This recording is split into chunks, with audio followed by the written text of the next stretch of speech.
It's personal between me and you, and I'm going to do you some serious harm, you big stiff idiot.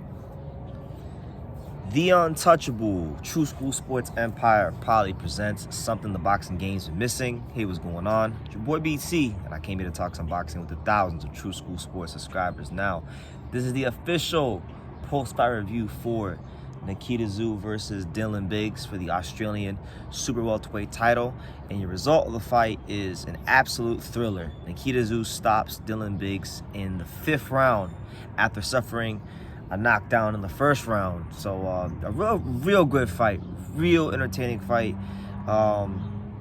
It was hard. It was, I just woke up maybe 30 minutes ago, and I just found out the fight happened. So I had a chance to watch the highlights and read some of the things that happened about the fight. So I'm giving you guys my perspective from what I saw.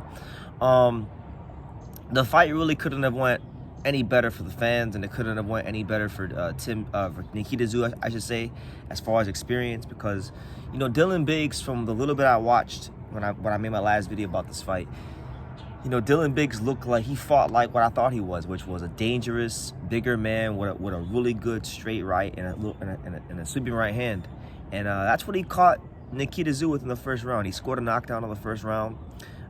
This, I think, was a much more legitimate knockdown than Nikita Tszyu's knockdown in the Jack Brubauer fight. And obviously, he asked some questions of Nikita Tszyu, and you don't really know how a young fighter is going to react when someone like that in a fight like this, which is deemed to be a test in his career.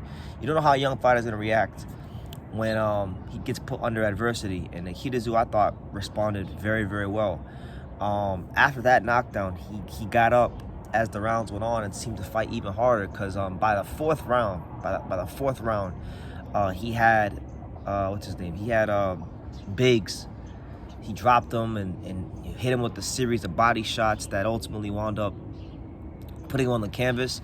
I give Biggs a lot of credit because some of the shots that he got dropped by, he literally, Nikita the Butcher, literally placed a body shot right down here, right to the liver, perfectly executed liver shot. And he wound up dropping him. He wound up hurting him.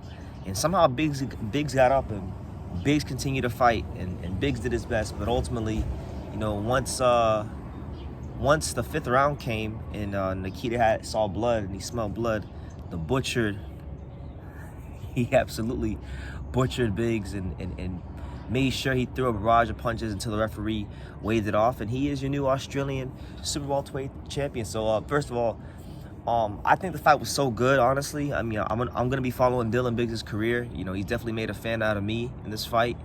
I think this fight was good enough to where if Biggs can build himself up as well and continue to win, I can see this being a really good rematch down the line for even higher stakes, which I think would be great for Australian boxing and boxing overall, because it was kind of hard. It was really hard to find a stream for this fight. The fight actually wound up being on Twitch. So unless you're like a boxing degenerate like me, watching this fight was rather difficult, but it is what it is. As far as Nikita Tszyu, he's 8-0 now, 7 knockouts. Nikita Tszyu, let's talk about him. In the post-fight interview, his brother Tim was there. Tim Tszyu stated that he feels Nikita should fight Tony Harrison next, which is funny because Tim just fought Tony earlier this year. But I was looking at him in BoxRec.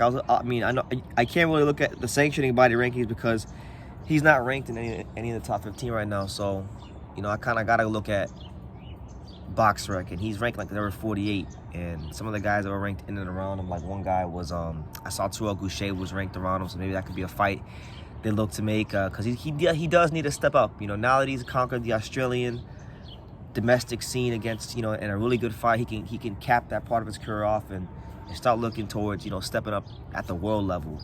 The Tszyus have never lost in Australia. Costa Tszyu fought a lot of his career in Australia. We know Tim has fought a lot of his career in Australia, and Nikita's fought all of his career to this point in Australia. So it's the Tszyu Castle, as they say. It's the Tszyu Castle. The Tszyus have made their mark in Australian boxing history, and Nikita Tszyu has kept that winning tradition going. But I'm looking forward to seeing when they step him up because he's got a style that I think is going to go over very well with the American audience. We know that 154 has a long tradition of being one of the main weight classes in the sport where, you know, the best generally tend to fight the best. And I know there's a lot of talk about Tim Tszyu fighting Jermell Charlo, even though Jermell is vacating all these belts. I think if there's one fight Jermell is going to have at 54, it's going to be that fight against Nikita's brother Tim. I think it'd be good marketing from the fine folks at No Limit Boxing and the people that are in charge of this man's career, that if that fight does happen here in the States, you got to get Nikita on the undercard. You got to get him on the undercard because I feel like his personality will go over well here in the States.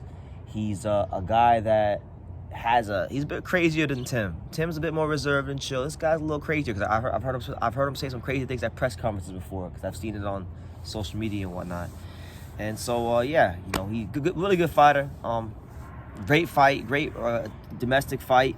You know, boxing the last couple days we've had some really good domestic fights. You know, we had Nathan Haney versus Denzel Bentley in England the other day. Now this one. So it's always good when you get these good domestic fights for these regional titles because these fighters take a lot of pride in where they come from, and they want to be able to say, hey, I conquered my area before, you know, they go ahead and try to conquer the world. So yeah, that's my take on Nikita Tszyu versus Dylan Biggs. Let me know what you guys think. Nikita Tszyu overcomes adversity after a first-round knockdown and stops Dylan Biggs in the 5th round.